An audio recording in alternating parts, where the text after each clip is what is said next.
마태복음에는 예수님의 행복 선언과 불행 선언이 같이 나옵니다. 예수님께서 복 있는 자와 화가 있는 자에 대해서 말씀을 하십니다. 오늘 이 본문 성경에는 화 있을진저로 이렇게 시작하죠. 이 화 있을진저, 화 있을진저. 화 있을진저로 시작하는 불행 선언을 하시면서 7가지 화에 대해서 말씀하십니다. 행복 선언은 우리가 잘 알다시피 마태복음 5장 예수님이 복 있는 자에 대해서 말씀하시면서 8가지 복, 8복에 대한 말씀을 하십니다. 그래서 오늘 이 불행 선언과 앞에 나오는 마태복음 5장의 이 행복 선언을 같이 서로 연관짓고 비교해 보는 것이 굉장히 중요합니다. 사람이 사는 이 목적은 대부분 행복에 있습니다. 복 있는 삶을 살아서 자신의 삶이 행복하기를 원합니다. 어떤 사람이 자신의 삶이 불행하기를 원하는 사람이 어디 있겠어요? 그러면 그 행복이 무엇일까? 사람마다 생각하는 행복의 목표와 그런 기준들이 다 다를 수 있습니다. 최인선 씨가 쓰고 김은정 씨가 그린 어린이 동화책 가운데 아름다운 가치사전이라고 하는 어린이 동화책이 있습니다. 여기에서 행복을 이렇게 소개하고 있습니다. 행복이란 온 가족이 함께 모여 저녁밥을 먹을 때, 저녁밥을 먹으며 즐겁게 얘기할 때, 행복이란 놀이터에서 같이 놀 친구를 마주쳤을 때 여기 새로 이사 왔구나, 날마다 같이 놀자. 행복이란 책을 읽다가 몰랐던 것을 알게 된 기쁨, 물이 이렇게 순환되는 거구나, 이제 알았어. 행복이란 날마다 혼자 몰래 놀러 나가던 형이 나를 기다려줄 때 형이랑 놀러 나가니까 참 좋다. 행복이란 친구를 깜짝 놀라게 해줄 선물을 만들며 즐거운 상상을 하는 것. 행복이란 마음이 기쁨으로 환해지는 것. 행복이란 엄마와 길을 가다가 자선 냄비를 발견하고 거기에 동전을 넣을 때의 기분 좋은 느낌. 엄마 이제 용돈 받으면 다 모아둘래요. 이 그림 동화책에는 24가지 중요한 가치에 대해서 소개하고 있습니다. 그 가운데 하나가 행복인데, 어린이가 쉽게 이해하고 알아들을 수 있도록 아주 이 행복에 대해서 자세하고 구체적고 쉽게 그렇게 정의를 내려놨습니다. 행복은 이 특별한 곳에 있거나 특별한 사람만을 위한 것이 아닐 겁니다. 평범한 사람 누구나 누릴 수 있고 찾을 수 있는 것이 행복입니다. 이 행복은 기쁨과 만족에 겨워 즐겁고 흐뭇해지는 겁니다. 행복은 자신의 욕구가 채워지거나 가치 있는 일을 하고 나서의 그런 충족감이 행복이다. 이 책에서는 그렇게 행복을 소개하고 있습니다.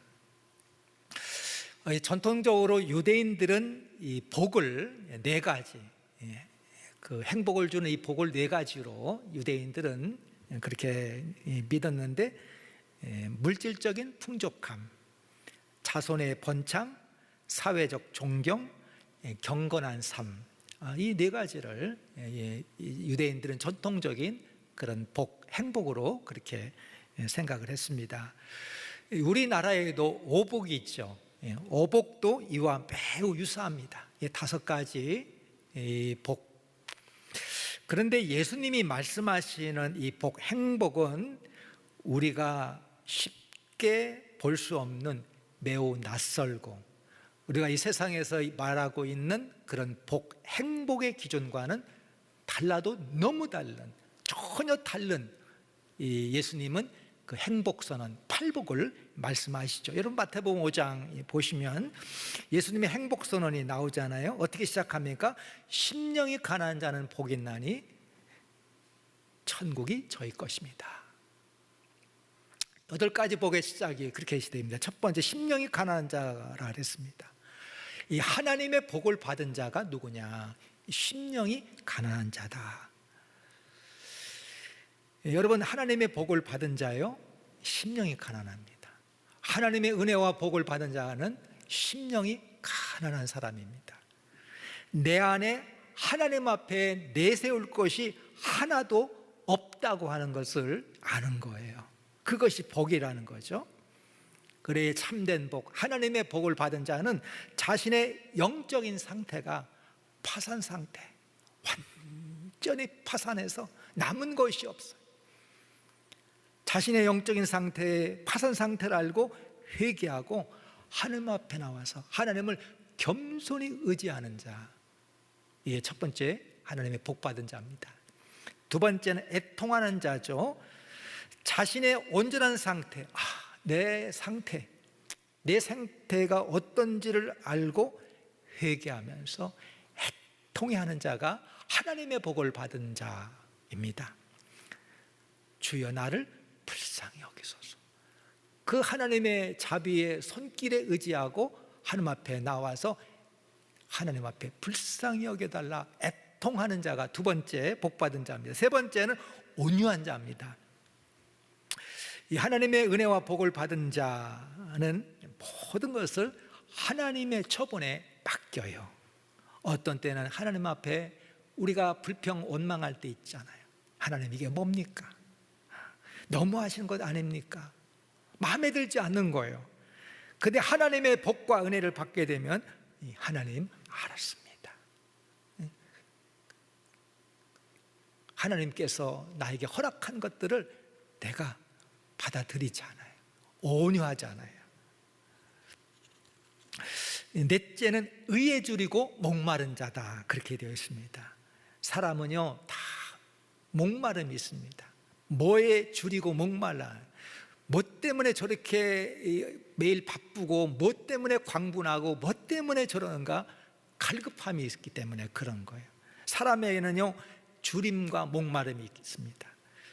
근데 하나님의 복을 받은 자는 다른 거에 목말라 하지 아니하고 하나님의 의에 대해서 하나님이 바로잡아 주시기를 간절히 바라는 거죠. 다섯째는 다른 사람을 긍휼히 여긴다 그랬습니다. 하나님의 복을 받아 하나님의 긍휼함을 받은 자는 다른 사람도 긍휼히 여길 줄 안다는 거예요. 여섯 번째는 마음이 청결한 자 그랬습니다. 대부분 거짓과 위선의 가면들을 하나씩 다 쓰고 살아갑니다.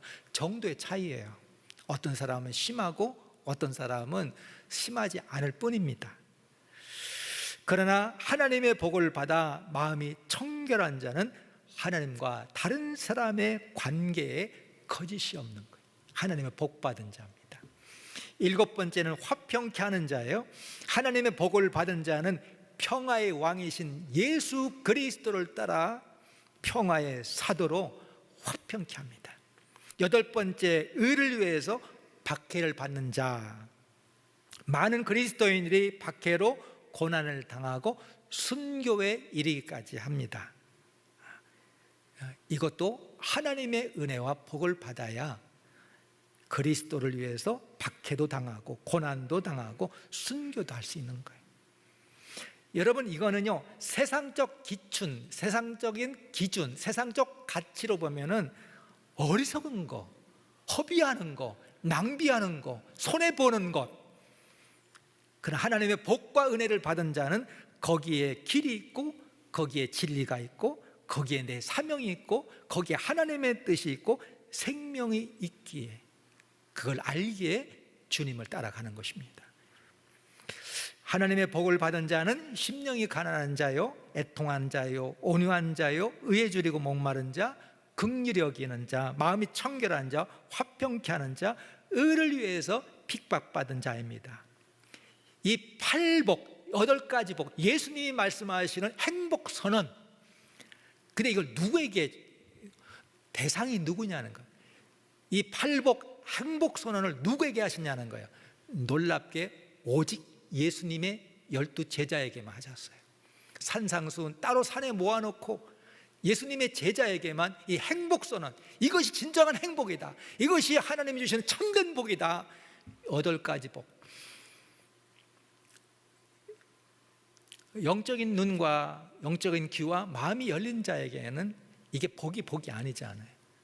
그런데 하나님의 은혜와 복 받은 자에게는 이것이 참된 복인 것을 알고 깨닫고 이것이 행복임을 알고 살아가는 것이 주의 참된 제자인 것입니다. 오늘 본문은 이게 불행 선언이에요. 그래, 누구에게, 어떤 대상에게 하셨나 하는 것들을, 예수님이 이걸 누구에게 말씀하셨나 하는 것들을 우리가 먼저 봐야 됩니다. 누구입니까? 외식하는 서기관과 바리새인들. 외식하는, 위선과 외식에 빠져 있는 서기관과 바리새인들에게 예수님께서 이 불행선언, 7가지의 화에 대해서 예수님께서 말씀하셨습니다. 신앙의 연륜이 깊은 사람들이 빠지기 쉬운 함정이 뭡니까? 그것이 의외로 이 외식과 위선이에요. 외식과 위선에 빠지면 회개하고 하나님 앞에 온전히 돌아올 수 없습니다. 자신의 어두운 면을 드러내고 회개하고 하나님 앞에 나와야 하나님의 통치와 다스림을 받고 하나님의 백성이 되는데, 그런 것들은 다 쉴드를 쳐놓고 자신의 자랑과 자신의 이 밝은 면들만 드러내려고 하는 이 위선과 외식은 신앙생활에 있어서 큰 암초와 같아요. 그런데 사람의 눈과 시선을 의식해서 위선과 외식에 빠지면 지금은 괜찮을지 모르지만 하나님의 심판을 절대 피해갈 수 없다는 거예요. 오늘 본문 33절 여러분 보시기 바랍니다. 뱀들아, 독사의 새끼들아, 너희가 어떻게 지옥의 판결을 피하겠느냐. 이 말씀을 과연 예수님께서 하셨을까 할 정도로 예수님께서 이 외식하는 바리새인들과 서기관들에게, 오늘 외식과 위선에 빠져 있는 우리들에게 예수님께서 책망의 말씀, 불행의 선언, 화에 대한 말씀을 하시고 계신 거예요. 외식과 위선에 빠진 서기관과 바리새인들을 독사의 새끼, 그러면서 장차 지옥의 판결을 피해갈 수 없다. 성경에서 뱀은 사탄을 늘 상징합니다. 뱀이 사탄이 아닙니다. 여러분이 이제 착각할 때가 많아요. 뱀이 사탄이 아닙니다. 성경에서 이 사탄을 이렇게 표현할 때 뱀으로 이렇게 표현하고, 이렇게 이 뱀으로 이렇게 상징 이미지를 줄 때가 많아요. 다 이유가 있습니다. 뱀이 사탄이 아닙니다. 제가 어렸을 때 제가 이게 주일학교 중고등부 다닐 때 보면은 교회 권사님들, 집사님이 길을 가다가 농촌에 뱀이 나오잖아요. 뱀을 보고 뭐랍니까? 사탄아 물러가라 그러잖아요. 뱀이 사탄이 아닙니다. 이 뱀이 사탄의 상징으로 쓰이는 거죠. 뱀이요 아주 영리한 동물이에요. 모양이 흉측하고 또 영악해서 사막에서 이렇게 살아가는 아주 영리한 그런 동물이죠. 이 뱀을 보면 이 적을 만나잖아요. 뱀도 굉장히 빠릅니다. 독도 가지고 있는 뱀도 있고 힘도 있고. 근데 이 뱀이요, 적을 만났을 때 내가 도저히 도망갈 수 없고 상대가 안 된다 그러면 뱀이요 죽은 척을 해요. 내가 최근에 동영상을 보니까 죽은 척을 해요. 꼼짝도 안 하고 죽은 척으로 위장을 하는 거예요. 근데 만만한 적을 만나면 어떡합니까? 자신의 목과 몸을 고추 세우고 막 소리도 내고 막 독을 품으면서 크게 자기를 위장하잖아요. 사단이 아주 간교한 특성, 위장하는 특징, 위선, 위장하는 이런 특징이 사단이기 때문에 이 뱀을 통해서 이 사단을 표현할 때 뱀과 같다 그렇게 얘기하는 거예요. 지금 이 위선적이고 외식에 빠져 있는 그 바리새인들과 서기관들에 대해서 그래서 뱀의 자식들, 독사의 새끼들, 뱀들아 그렇게 말씀하시는 거예요. 외식과 위선은 하나님께 회개하고 돌아올 수 있는 그 기회가 원천적으로 가로막히는 거예요. 항상 자기 주장과 합리화만 빠지에 있지, 이 외식과 이선에 빠지면 하나님 앞에 돌아오지 못하는 거예요. 그래서 예수님께서는 외식하는 서기관들과 바리새인들에게 화가 있을 것이라, 지옥의 심판을 받게 될 것이다. 여러분, 가만히 보면 이 위선과 외식이 이렇게 큰 죄냐? 나라를 팔아먹은 것도 아니고 사람을 죽인 것도 아닌데 왜 이토록 예수님께서 이 위선과 외식에 대해서 이렇게 심각하게 예수님이 말씀하실까? 이 서기관과 바리새인들은 다른 사람을 말씀으로 가르치고 인도해야 되는 그런 책임을 가지고 있는 사람입니다. 이 잘못 가르침, 행동을 할 때 다른 사람들에게 엄청난 부정적인 영향을 줄 가능성이 있는 거예요. 그래, 오늘 보면은 외식에 빠져 있는 서기관과 바리새인을 향해서 예수님이 세 개의 명칭을 줍니다. 첫 번째 보면 13절에 천국의 문을 닫는 자라, 그렇게 예수님이 말씀하셔요. 이 위선과 외식에 빠져 있는 서기관과 바리새인들이 천국의 문을 닫는 자, 천국의 문을 닫고 자신도 들어가지 못할 뿐만 아니라 다른 사람도 들어가지 못하게 하는 그런 역할을 한다는 거예요. 자신의 그릇된 행동으로 말미암아 본인도 천국에 들어가지 못할 뿐더러 다른 사람까지 들어가지 못하게 하는 그런 일들을 하게 되는 거죠. 여러분, 우리 믿는 자들이요, 외식과 위선적인 행동을 하게 되면 믿지 않는 사람, 나도 천국에 못 들어가지만 위선적인, 외식과 위선적인 그리스도인이 될 때에 다른 사람도 천국에 들어가는 것을 가로막는, 천국의 문을 막는 자가 된다는 거예요. 때문에 그 죄가 용서받기 어렵죠. 나만 천국에 못 들어가는 것이 아니라 하나님의 다스림과 통치 속에 못 들어가는 것이 아니라 다른 사람도 가로막는 거죠. 예수님께서 베드로와 제자들에게 천국 율세를 주시면서 너희가 땅에서 뭐든지 매면 하늘에서 매고 너희들이 뭐든지 땅에서 풀면 하늘에서 풀리리라. 제자들에게 천국 문을 여는 그런 권세를 주신 거예요. 때문에 그에 따른 책임도 막중한 거죠. 천국 문을 열고 닫는 권세를 주신 만큼 그에 따른 책임, 심판이 엄중할 것임을 말씀한 겁니다. 우리 교회가 사람들을 이 천국, 하나님의 나라로 인도하는 그런 사명을 받았지만 이런 외식과 위선에 빠지면 천국 문을 닫는 자가 됩니다. 하나님의 엄중한 심판이 있는 거예요. 그래, 우리 성도 한 사람 한 사람이 주님의 제자로 그리스도의 빛된 사명을 감당할 수 있어야 됩니다. 외식과 위선이 아니라 주님의 빛을 반사하는 이 반사차가 돼야 돼요. 두 번째는 15절에 보면은 지옥의 사자라 그렇게 부릅니다.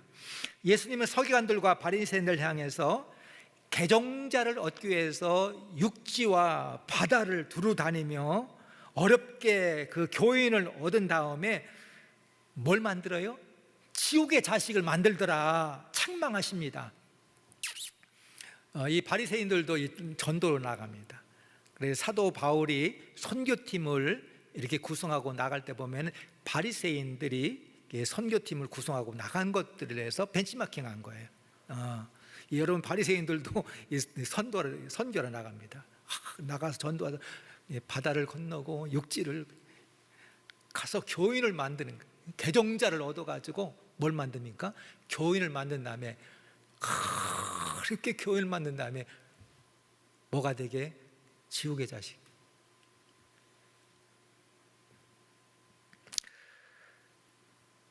이 바리새인들은 이 개종자들을 하나님 앞으로 이끄는 것이 아니라 이 바리새주의자를 또 만드는 거예요. 자기 카피하는 거예요.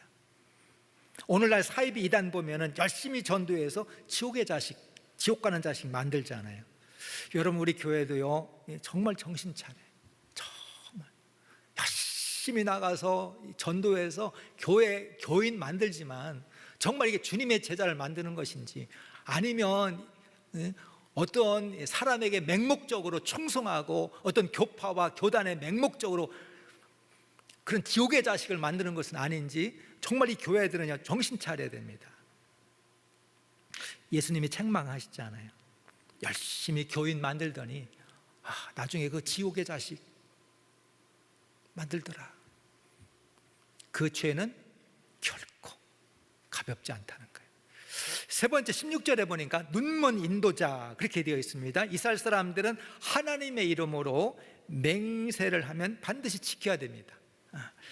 근데 거룩하신 하나님의 이름으로 맹세하는 것, 그것이 하나님 앞에 영광되는 것이야 영광되지 않기 때문에 하나님의 이름으로 맹세를 하는 대신에 그 대체물로 그거를 걸고 맹세를 시켰어요.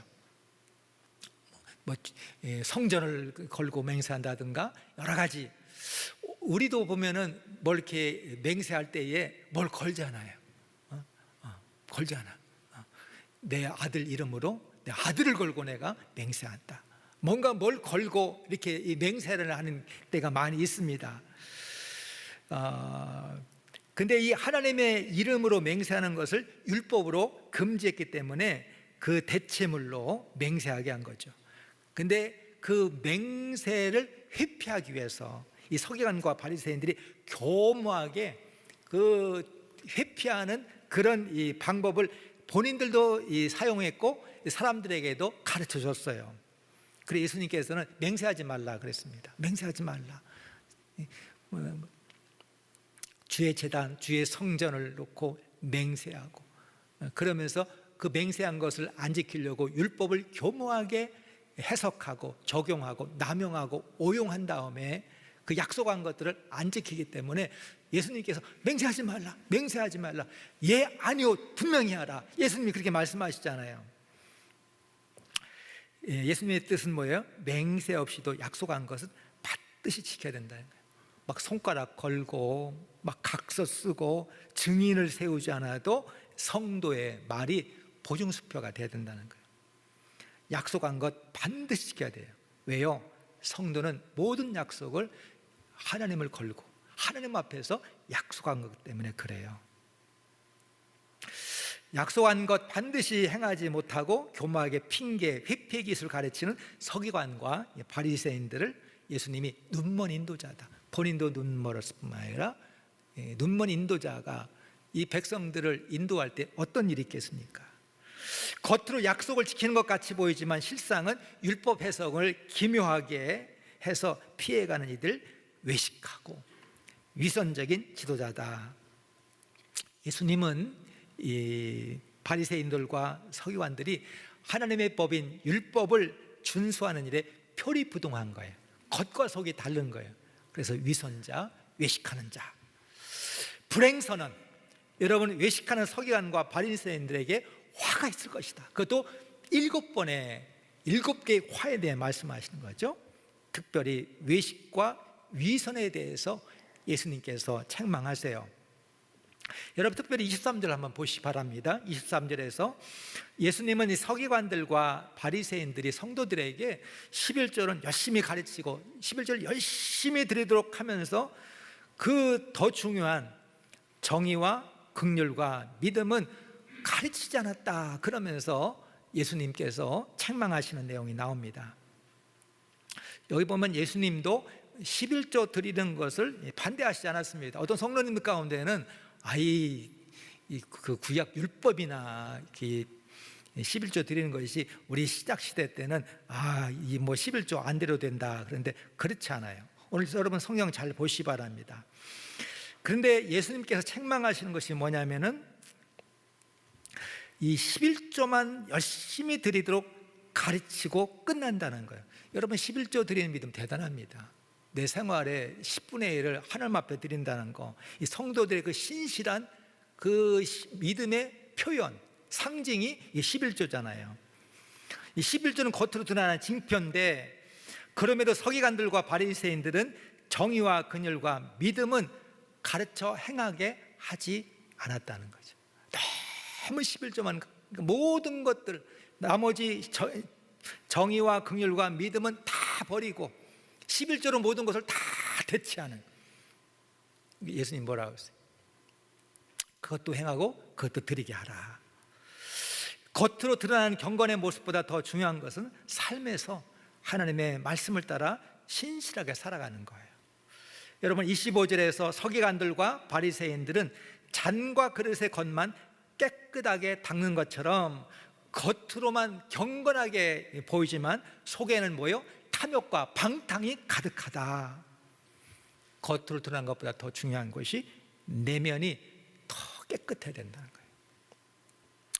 외식과 위선은 멋모인 채 하는 것이 위선과 외식이에요. 가면을 쓰고 자신이 아닌 다른 사람의 모습으로 말하거나 행동하는 것이 이게 외식이고 위선입니다. 근데 위선과 외식은 신앙생활에 있어서 우리가 반드시 멀리해야 돼요. 위선과 외식은 비 없는 구름과 같고 물이라고는 한 방울이 없이 바싹 말라버린 개울과 같은 거예요.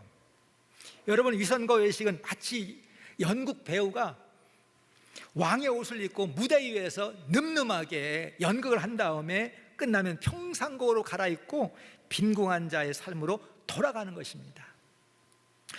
여러분, 책의 겉표지, 위선과 외식은 책의 겉표지는 화려하고 고급스러운 양장본 하드카드로 되어 있는데 실제 책의 내용은 허접하고 형편없는 책과 같은 것이 위선과 외식이라고 하는 거예요. 그렉 로리 목사님은 예수 믿기 전에 사람이 하란 대로, 아주 유명한 그런 목사님이십니다. 그렉 로리. 제가 예수 믿기 전에 사람들이 하라는 대로 말을 하고, 사람이 하라는 대로 생각하고, 사람들이 하라는 대로 하라는 대로 그렇게 살았다는 거예요.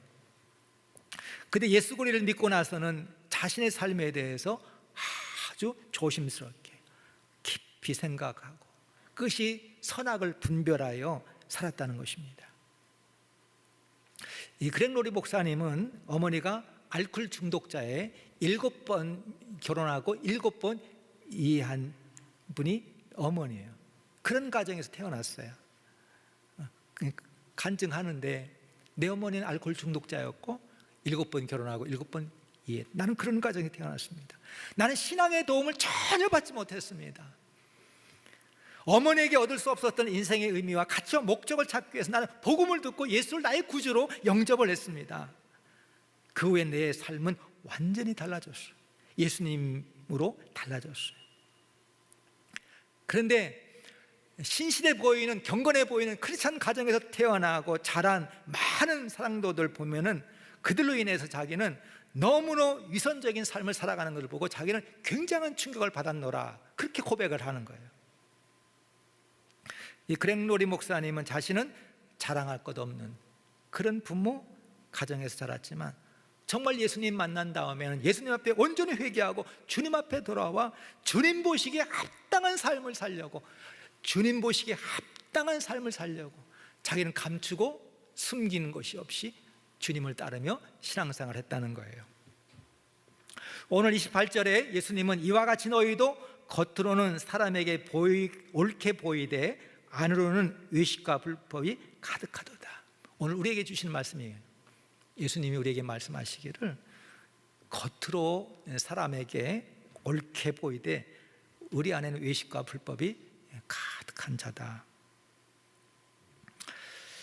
잠언서 26장 26절에 속임으로 그 마음을 감출지라도 그의 악이 회중 앞에 드러날 것이다.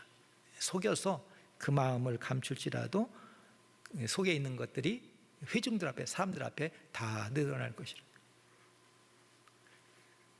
혹시 드러나지 않을지라도 하나님의 심판 앞에 우리가 그 모든 악들이 다 드러나게 될 겁니다.